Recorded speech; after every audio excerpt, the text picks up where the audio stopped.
കാസർഗോഡ് കേന്ദ്ര സർവകലാശാലയിൽ SFI KSU സംഘർഷം. ക്യാമ്പസിനുള്ളിൽ NSUI യൂണിറ്റ് കമ്മിറ്റി അംഗത്തെ SFI പ്രവർത്തകർ മർദ്ദിച്ചെന്ന് KSU.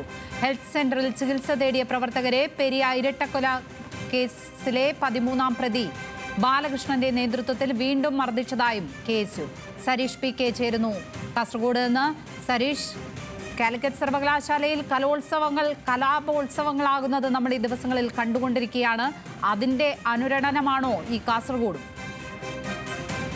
വിദ്യാർത്ഥി സംഘർഷത്തിന്റെ തുടർച്ച എന്ന് തന്നെ ഈ കേന്ദ്ര സർവകലാശാലയിലെ ഇന്നത്തെ സംഘർഷത്തെയും പറയാൻ. കാരണം അകാരണമായി ഈ KSU പ്രവർത്തകനെ SFI പ്രവർത്തകർ സംഘം ചേർന്ന് മർദ്ദിച്ചു എന്നാണ് ഇപ്പോൾ പരാതിയായി ഉയർന്നിട്ടുള്ളത്. ഇന്ന് വൈകിട്ടോടെയാണ് ക്യാമ്പസിനുള്ളിൽ തന്നെ വെച്ച് NSU യൂണിറ്റ് കമ്മിറ്റി അംഗം അഭിരാമിനെ SFI പ്രവർത്തകർ മർദ്ദിച്ചത് എന്നാണ് KSU പറയുന്നത്. അതിനുശേഷം ഈ പെരിയ പ്രൈമറി ഹെൽത്ത് സെന്ററിൽ ചികിത്സ തേടിയ അഭിരാമിനെയും ഒപ്പം തന്നെ യൂണിറ്റ് പ്രസിഡന്റ് വിഷ്ണു പ്രസാദിനെയും CPM പ്രവർത്തകർ വീണ്ടും അവിടെ, അതായത് പെരിയ പ്രൈമറി ആശുപത്രിയിലെത്തി വീണ്ടും മർദ്ദിച്ചു. അത് പെരിയ കൊലക്കേസിലെ 13ാം പ്രതി ബാലകൃഷ്ണന്റെ നേതൃത്വത്തിലുള്ള സംഘമാണ് മർദ്ദിച്ചത് എന്നാണ് ഇപ്പോൾ KSU പ്രവർത്തകർ പറയുന്നത്. അതേസമയം ഈ KSU പ്രവർത്തകർ മർദ്ദിച്ചെന്നാരോപിച്ച് SFI പ്രവർത്തകരും ആശുപത്രിയിൽ പ്രവേശിപ്പിച്ചിട്ടുണ്ട്. SFI ജില്ലാ സെക്രട്ടേറിയറ്റ് അംഗം അഖിൽ രാജ്, യൂണിറ്റ് സെക്രട്ടറി അമൽ ആസാദ്, പ്രവർത്തകരായ ഫഹദ്, പ്രത്യുഷ, ശ്രീഹരി എന്നിവരാണ് ചികിത്സ തേടിയിട്ടുള്ളത്.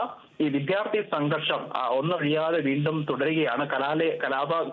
കലാലയങ്ങൾ വീണ്ടും കലാപങ്ങളിലേക്ക് വഴിമാറുന്നു എന്ന് തന്നെ വേണം പറയാൻ. പക്ഷെ ഇപ്പോഴും ഇതുമായി ബന്ധപ്പെട്ട് എന്താണ് യഥാർത്ഥത്തിൽ സംഭവിച്ചത്, അല്ലെങ്കിൽ ഈ ആദ്യം ഈ മർദ്ദനത്തിലേക്ക് കലാശിച്ചത് എന്താണ് എന്ന കാര്യത്തിൽ ഇപ്പോഴും സംശയങ്ങൾ നിലനിൽക്കുന്നുണ്ട്. SFIയും KSUയും ഇതുമായി ബന്ധപ്പെട്ട് പോലീസിൽ പരാതി നൽകുകയും ചെയ്തിട്ടുണ്ട്.